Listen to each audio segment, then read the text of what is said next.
Hi, Kyle. How are you doing? Hi, very well in yourself.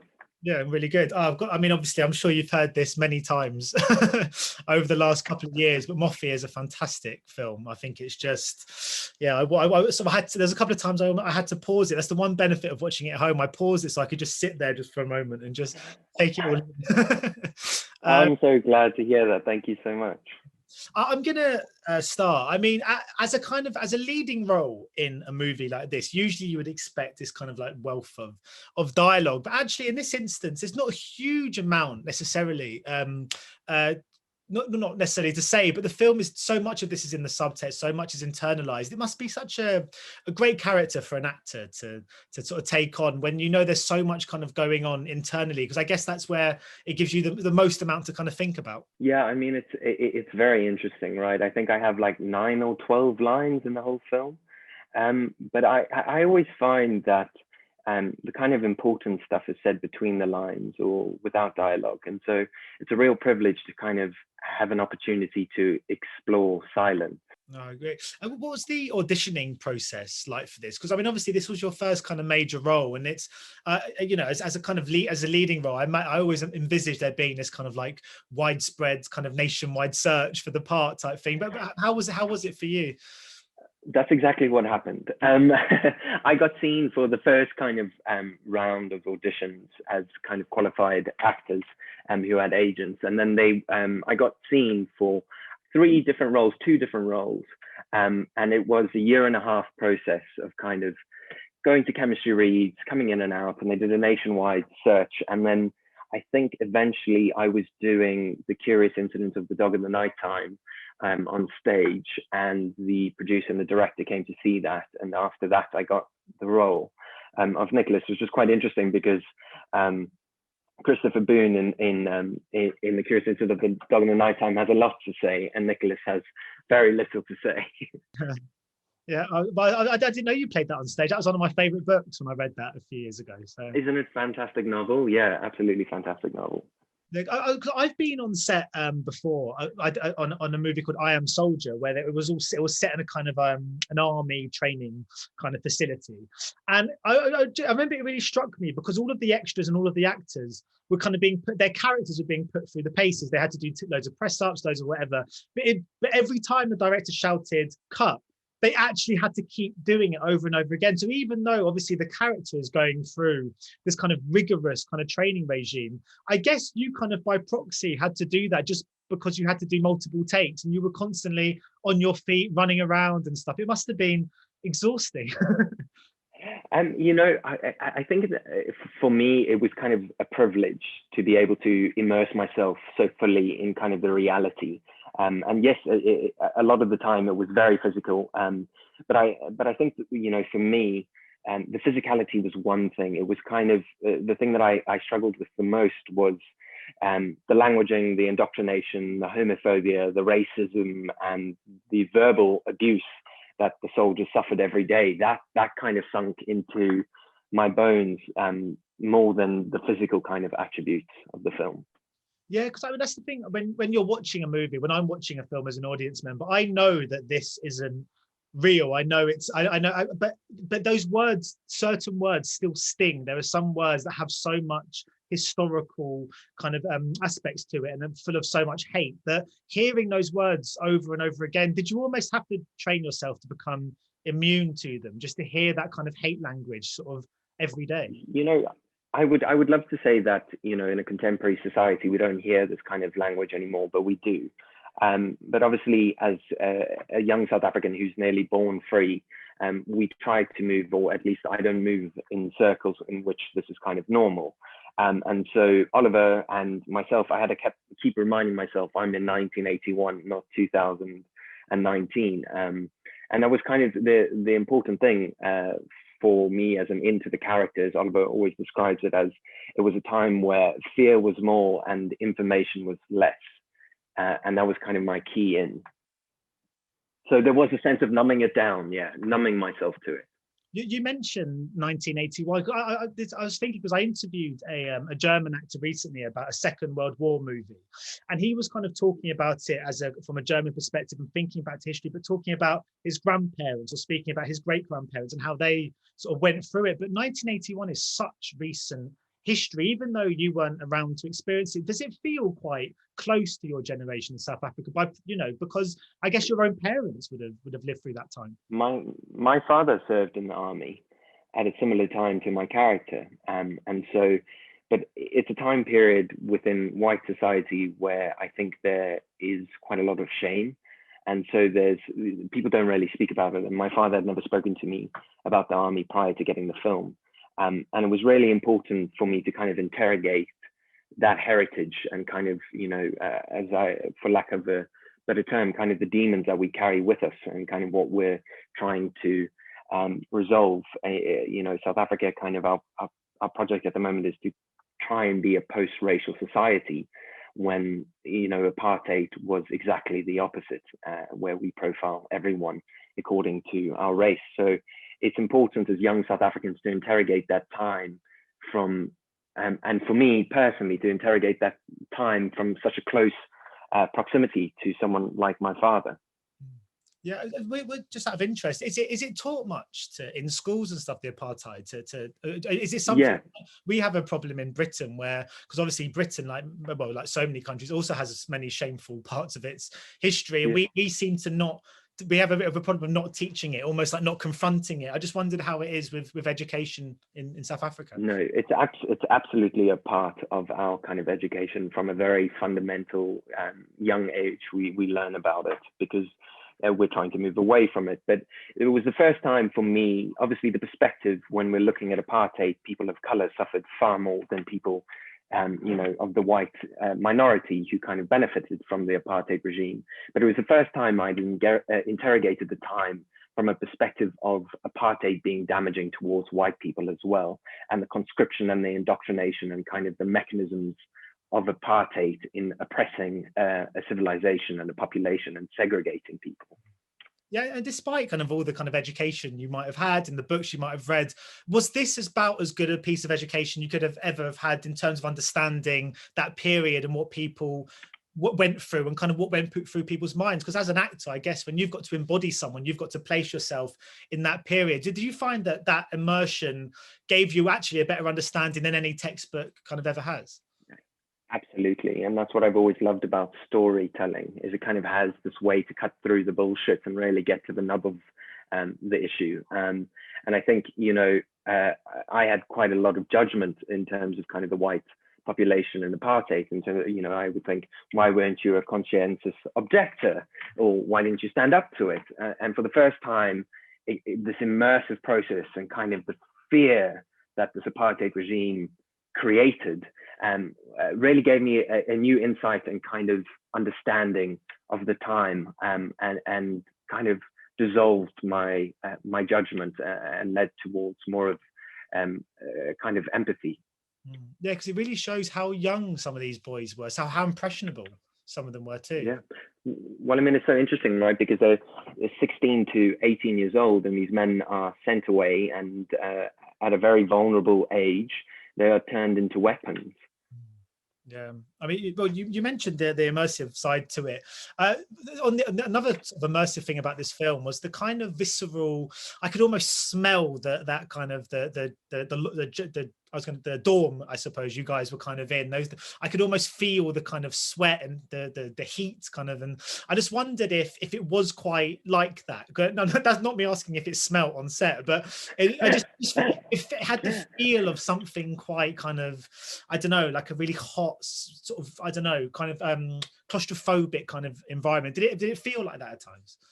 Yeah, I mean, it was incredible. Our director Oliver Hermanus creates this immersive process in which all you really have to do as an actor is submerge yourself in the reality that is around you. And we were together. We had gone through a boot camp together. We had gone through a rehearsal process together. And then in terms of being on set, it did feel at times like we were in this little bubble that we couldn't escape. And so that what you said about it kind of feeling without air sometimes it really did feel like that on set, especially when we shot the train scenes. We spent 2 to 3 days on that train, and that was tough. On all movie sets, you know, there's always a sense, particularly when so many of you are roughly the same age, you know, there's a kind of sense of like a summer camp and everyone being away and having fun together. Were you guys able to have that kind of like relief and that fun that you would often get on a movie set? Because I know the themes of the film and the kind of severity of the narrative might make that more harder, but were you guys able to kind of push that to one side and enjoy the experience together as friends? Yeah, absolutely. You know, the cast on this production are just some of the most amazing people that I've ever had the privilege of working with, and we laughed a lot. As much as, you know, the subject matter is hard and heavy, I think as much, but you see it in the film as well, is this dire need in these hard situations for these young men to express themselves, whether it's through drinking and smoking and laughing and kind of going against the grain.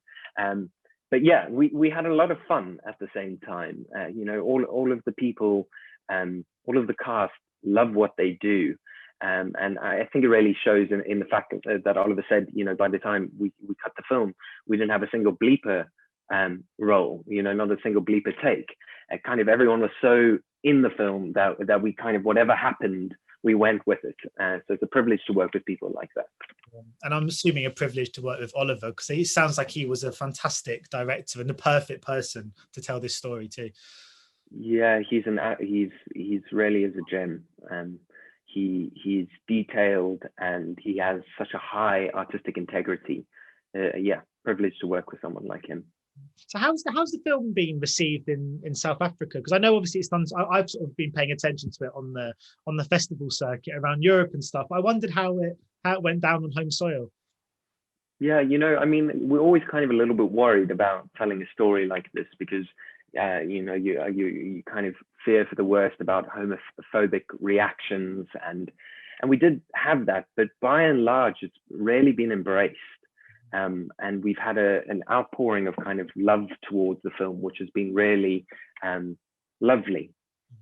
Yeah, because I was going to ask too. I mean, the title of the film, of course, to audiences like myself and in Europe, it was a term we hadn't heard before. But I know it's obviously a hate slang in South Africa for homosexuals. And I just wondered if that itself that must be quite a shocking thing to put out there, a film with a title like that. Yeah. I think for Oliver and the producers, Moffie was always the title that was going to be a provocation. It's a provocation to look into our toxic masculinity and our past. And this word, I think, encompasses all of those kind of facets of toxic masculinity and the homophobia. You know, it's a word that is still thrown around today, and it's a word of shame. And I think for the filmmakers, there was a sense of kind of trying to reclaim this word. You mentioned the well, I mentioned the film being on the festival circuit. That must have been good fun for you. I know obviously it was kind of cut short a little bit because of the pandemic, but traveling around the world with this must have been, and alongside Oliver, must have been a great adventure, because as a kind of first big movie, to be able to travel with it as you did, there must have been so many great memories and experiences from that. I mean, it was kind of mind-blowing. We were very privileged to have the whole cast with us in Venice. And none of us had seen it before. You know, we had the viewing at the festival, the screening, and it was a real privilege to kind of travel around with these people who you've rarely become family with and have the longevity of the legs of the film. But for me, it's always kind of touching. The touching thing about going to these different film festivals, as much as it is a story that is set in South Africa, I still think the kind of core values of the film are universal. And to hear how people were touched, even though they're not from our own culture, was a really rewarding process. What's the South African film industry like at the moment? Because I mean, obviously, as a nation which I'm sure has so much sort of talent, I know there's a lot of theatre in South Africa, and I mean, Moffie is just an example of the brilliant creative sparks within the industry. But you don't tend to get too many kind of international releases. There still doesn't tend to be. I mean, if you look at the kind of UK release schedule, you might only get maybe one, maybe two a year. I just wondered, do you think Moffie could be a kind of as a kind of shining light? Could it be something that helps sort of progress the industry, or is it in a good place already? I think we're a young film industry, but we're a very kind of talented and excited and exuberant film industry. I think there's still work to be done in terms of the fact that we still service largely international projects here. So we're still shooting other people's content, and I think but I do feel that there is definitely kind of a surge towards valuing our own stories and how they will be received at home and at large. And I think it's a matter of time. We've got some really exciting young filmmakers here. And hopefully, I mean, Moffie is one of those films that kind of shines a light in terms of kind of the stories and the talent that we have here. So what's next for you personally? Have you got much on the horizon? Yeah, I've just finished shooting an 8-part series here, and I've got one more film, and then I'm actually immigrating to the UK for a bit to see what I can do internationally. Yeah, whereabouts in the UK are you going to be? I'm going to be in London. Nice. Well, I'm in London now. It's cold. It gets cold, but it's not too. Yeah. Yeah, you might have to get used to. I'm coming in June, so I'm hoping that it's going to be fairly okay. Yeah. I hope. Yeah, I can't promise that. It still rains sometimes. Well, so I mean, as an actor, because do you have a kind of a 5-year plan? I'm a big fan of football over here, which I'm sure you probably won't be able to escape if you get here.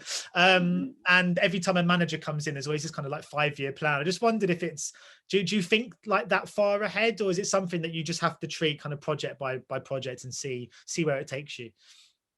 Yeah, I mean, Moffie kind of launched me in a way that I wasn't really expecting, and kind of got me put onto an international stage that is very exciting for me. And so my 5-year plan is to kind of move over and see what comes. I'm a planner, but I've chosen a career that is very kind of come and go, and so I kind of just putting my feelers out and my faith out in the fact that good stories will come my way, and hopefully I can tell them with us to the greatest effect that I possibly can. Have you got used yet to seeing yourself on screen? I guess it can never be normal, but especially in when you could go to the cinema at film festivals to see your face that big.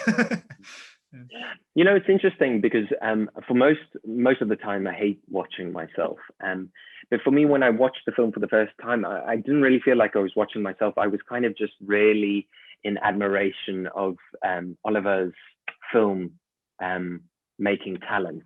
He's kind of, the way that he crafted the film really kind of took my breath away. And so it's the only kind of thing I've been able to watch where I haven't been so self-conscious, because I felt like the director's voice was so strong throughout it that was kind of the narrative that I was able to watch. But no, not yet quite comfortable watching myself. That will come, I'm sure. But my final question before I go was, I noticed you were in the kissing booth too. How was that kind of experience? That's a little bit different to Moffie. Oh yeah, I mean, I went to that audition while I was still filming Moffie, and it was a really small little role in it, but it was a lot of fun, and I made some good friends on it, and some lovely kind of friendships post that. Yeah. Oh, good. Well, I'm looking forward to seeing that as well. Well, I'm looking forward to seeing what you do when you come to London. Thank you so much. Hopefully all the theatres will open up again as well, so there could even be stuff going on down that route as well. That would be fantastic. I said, people keep talking about theatre dying, but theatre survived epidemics and pandemics and plagues many a time before. It's not going anywhere. Good. And on that lovely note, I agree with you. Thank you so much for your time today, and best of luck with the release of Moffie, wherever it's still got to be released. I know it's been around for a while, and and good luck with the move to London as well. Thank you so much for taking the time to chat to me. Cheers. Take care. Have a good one. Bye. Ladies and gentlemen, you're watching Hey You Guys. Hey You Guys, huh? Hey, you guys. Is that from the Goonies? It is indeed, yes. Nice.